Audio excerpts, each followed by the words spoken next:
Now, this is a great little book.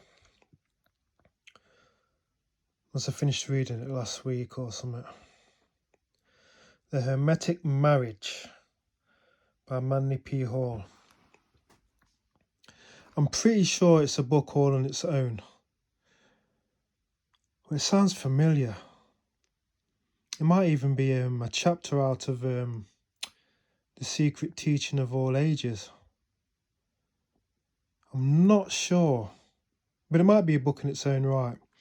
Manly P. Hall, he wrote a lot of books. Did a load of lectures. There's the order number. You can get it from Amazon anyway. You can get loads of stuff from Amazon. Pretty much any book you want from Amazon. Yeah, I prefer reading his books than his lectures. His lectures tend to put me to sleep. Not cussing in mind. Obviously, he's a brilliant man, but yeah, I prefer his writing. The Hermetic Marriage. It's a short book, 63 pages, I think.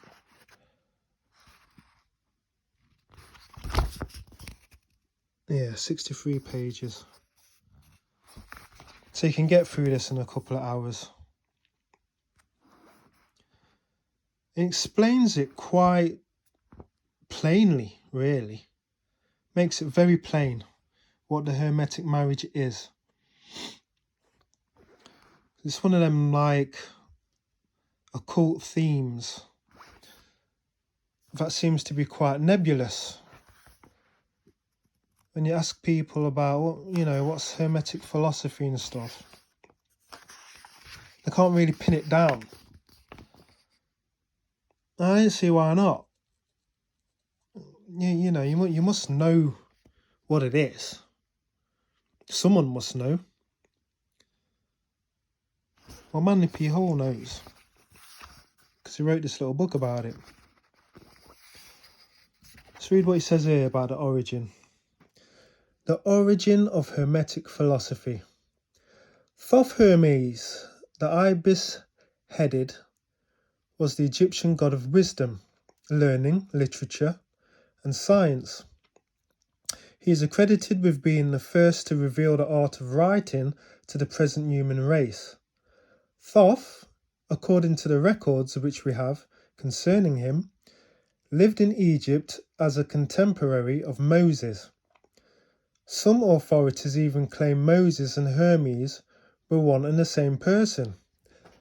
That's quite interesting. The Greeks gave the name Hermes to the Egyptian bird-headed Thoth. The name Hermes is taken from an ancient root, Herm, which means the active, positive, radiant principle of nature, sometimes translated vitality, and known to ancient masonry as the cosmic fire, Chirum, and later as Hiram Abiff. Pretty sure it's Chirum because it's like a CH, but it might be Chirum. You never know with the English language. It's like from phonetics and semantics.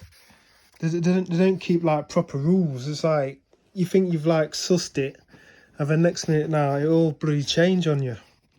But yeah, I'm pretty sure it's Chirum. Hermes Trismegistus, thrice greatest. I think I need a speech coach, Yeah, it's not thrice. We don't roll our R's in English, do we? Thrice greatest. It's probably a speech impediment I've got. Anyway, thrice greatest, often called Mercurius ter Maximus. That's obviously Latin. So I'm pretty sure I destroyed that with that pronunciation there. But that means the first intelligencer. Dominated the philosophical and literary thought of the ancient world. His very name became a synonym of wisdom. He was considered and revered as the personification of philosophy and erudition. He was regarded as the first Kabbalist, the first physician, the first alchemist, and the first historian. So he was a bit of a gangster, this Hermes Trismegistus, according to Manly P. Horse findings. Let me get this cable out of the way. Just charging my phone. Yeah, so it's a little bit from the origin. The word herm, meaning vitality. So yeah, he goes in and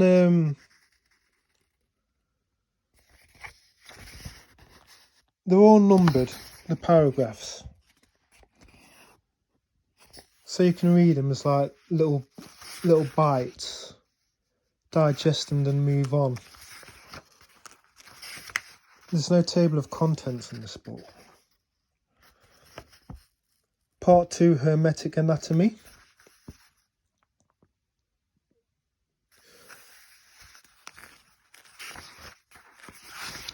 There's part 3. You see, I only flicked a few pages there, and it goes on to the next chapter. Hermetic philosophy in myths and fairy stories. So once you've got like the gist of the origin and the anatomy, as he breaks it down to you, he points it out in fairy stories, fairy tales. So you can read all the fairy tales all over again and get a greater meaning to them of what it was that they were trying to tell you in story form. Fairy stories, it's just mythos, isn't it? Myths. Trying to tell you stuff. Do you remember Beauty and the Beast? How in spite of the evil witchery that turned the handsome prince into a hideous monster, the coming of beauty into his life restored him again to human shape and greater happiness. Many an individual, through the lack of beauty in his own heart, has become a horrible, hideous beast, who, while still in human shape, has all the attributes of a ferocious animal. How often the sense of beauty is the thing which redeems. Beauty of the soul and beauty of life bring back happiness to the beast. The whole world is a romance of beauty and the beast. You see, so they all got a very deep story to tell you. They're not just for like little children to whisk them off into fantasy. Even though, that's a good thing to get the imaginations going. But they're there to bind spiritual truths to, make them easier to, make them more palatable to the mind, to get the abstract truths from the spiritual wisdom that they convey, should I say. The love stories of the gods. So this Hermetic Marriage, you'll see it in all the love stories. As he breaks this all down to you, he goes into, obviously, the Greek myths and the Indian myths, and ties it all in. Nature, the divine instructor. So he explains himself there. Going into alchemy, the philosophy of alchemy. Through nature. The romance of the spirit and the soul. So he goes into the science of that. Do you know what? I can't even remember none of this chapter. None of it whatsoever. My mind's a complete blank. What does it say? One of the leaves of Hermes' sacred tree bears upon it the significant alchemical word distillatio. This means to extract through a chem process, usually requiring evaporation. We know that our daily life is a course in cosmic schooling. In one sense, the word, a child distills education from its academic researches. In similar fashion, consciousness distills the products of wisdom and understanding from the complexities of life. This distillation was called by the ancients the soul, or the perfect voice of the bodies. You see, I'm going to have to read all of this again, you know, because that's some deep stuff right there, and it hasn't locked. It hasn't set foot in my mind yet. So obviously it goes into Solomon. Sol, and on. Three words of the gods in different languages. Yeah, I'm gonna have to go through this again.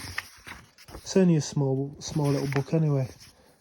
The repentant Mary of Magdala, washing the feet of her Lord and wiping them with her hair, is of no value merely as an historical incident, but means a great deal when we see its hidden symbolism.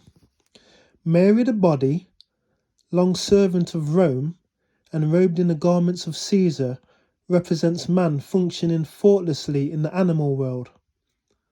Awaking from its lethargy, the body turns to serve the spirit of love, humility and beauty, the divine thing within itself. The woman in scarlet assumes the robe of white, for lower animal nature, the Red Sea. The Red Sea is crossed, and becoming the sole master of its own emotions, it serves at last a nobler cause. Yeah, I'm definitely going to go through this again. The Immaculate Conception explains in deeper detail what this is concerning the Hermetic marriage. So basically the Hermetic marriage is the feminine and the masculine qualities in the psyche. It's basically you taking a journey back from the circumference, the worldly senses, going back down the diameter towards the center again, and making that connection with the spirit.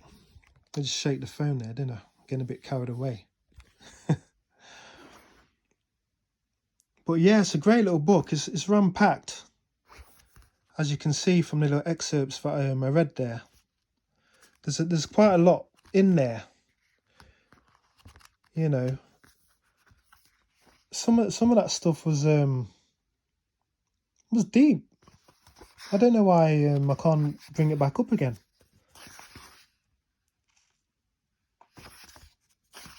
Some of the stuff I just read to you there. It's like it's the first time I've ever read it. My mind's just like chucked it all out.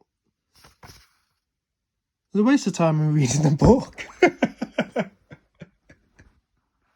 If I'm going to just forget about it like that. But yeah, anyway, the Hermetic Marriage only cost me a few quid.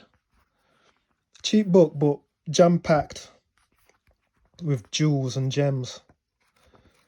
Go and get it.